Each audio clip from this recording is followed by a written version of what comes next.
I-flex ko lang tong aking Hati Cosmetics Fruity Tint Raspberry. Kapag bibili nyo to, wala pa tong 100.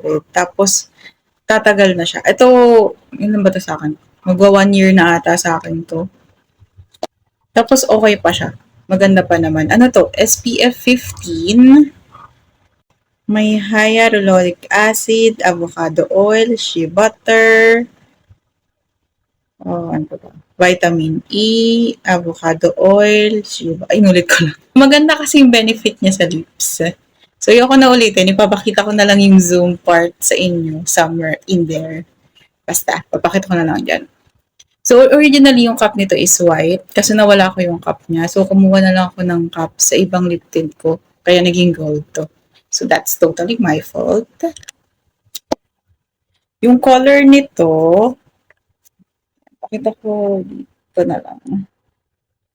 Blend ko na rin. Ayan. Zoom ko ng konti. Ayan. Ano siya, red? Parang orangey red siya sa paningin ko. Hindi siya super red. So, tatanggalin ko tong lip color ko para iba kasi to. Iba yung gamit ko sa lips ngayon. Wait.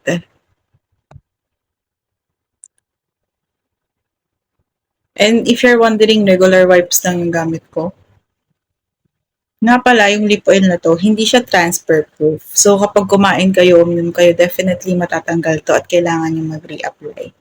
Pero ang maganda kasi dito, hindi siya drying. Kasi nga, ang daming lip benefits. Ang daming lip benefit nito. So, parang lip balm plus lip tint na siya in one. Ang difference lang is hindi siya transfer proof. Tapos medyo madali siyang matanggal. Pero if you don't mind reapplying, it's okay. Kasi for me, ang importante, hindi dry yung labi ko. So, ito na yung lips ko. Nag-iwan lang siya ng konting tint. Hindi ko na siya matanggal. Pero carry na yan. Lagay muna ko nito.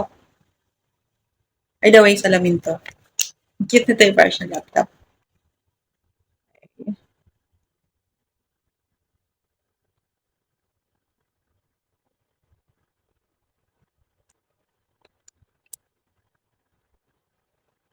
Gawin ko siyang full lips para mas makita nyo yung color niya. Yan. Pakita ko ulit, swatch ko ulit dito So, yung itsura niya sa lips ko, ito yung itsura niya sa swatch.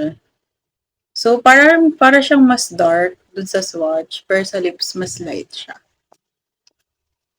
Actually, para mas makita niyo yung color, dagdagan pa natin. Sige, wait na. Yan. Ano siya? Bright red na may hint ng orange. Tapos, pwede rin itong gamitin blush. Actually, gawin natin ngayon para makita nyo. Ginagamit ko rin itong blush minsan. Tapos, papatungan ko na lang siya ng blush powder.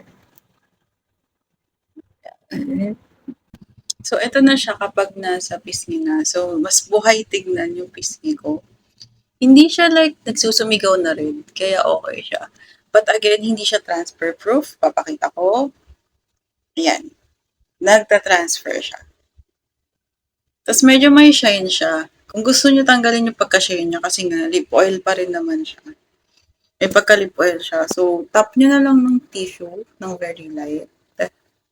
Okay siya sa akin. Kasi para na siyang lip therapy ko at the same time lip color ko. Kasi ako, I don't mind reapplying as long as hindi magdadry yung labi ko doon sa lip product na ginamit ko. Yan. Kung nasa college ka, tapos gusto mo lang buhay yung pisngi mo, yung labi mo, yan, magandang option din to. Tapos tatagal to sa inyo. A little goes a long way. So yun, kung may kakilala kayo na estudyante, pamangkin, na nasa college, or ka-office mate nyo, or anyone na medyo kikay-kikay na naghahanap ng lip tint or lip oil na hindi nakakadry sa labi, okay to.